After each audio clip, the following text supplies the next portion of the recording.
જય કિસાન ખેડૂત મિત્રો, આજે 17 ઓક્ટોબરને અરબી સમુદ્રમાં લક્ષદ્વીપ બાજુ જે એક યુએસી છે તે મજબૂત થઈ લો પ્રેશર અને પછી ડિપ્રેશન બનવાની શક્યતા છે, પણ તે ગુજરાતથી ઘણી બધી દૂર હોય, કોઈ પણ રીતે ગુજરાતને અસર કરે એવી શક્યતા દેખાતી નથી.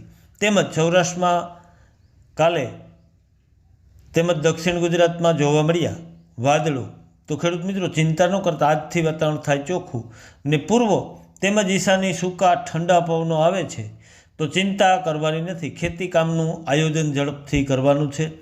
કાલે દક્ષિણ ગુજરાતના ઘણા ભાગોમાં રેડા ઝાપટા જોવા મળ્યા. આજે સમગ્ર ભારતમાંથી ચોમાસું વિદાય થઈ ગઈ જાહેર. આજે અમુક ભાગોમાં વાદળો જોવા મળશે, બાકી 17, 18, 19 વાતાવરણ રહેશે ચોખ્ખું ને 19 તારીખથી વાતાવરણમાં આવશે પલટો. 20 તારીખથી સાવચેતી રાખવી.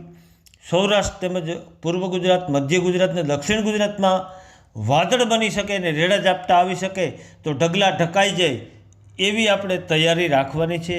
મોટો વરસાદ તો નહીં, પણ દિવાળીનો કાતરો પણ ગણવાનો છે. પવનની દિશા પણ બદલાઈ શકે, તો ફૂલ તૈયારીમાં રહેવું જરૂરી છે. ખેડૂત મિત્રો, આપણા તૈયાર પાક જે છે તેને એક તરફ આપણે 10 વર્ષના તળિયાના ભાવ મળે છે અને બીજી તરફ જો કુદરત પણ આપણી વિરુદ્ધ ચાલે તો અઘરું થઈ જાય. તૈયારીમાં રહેવાનું.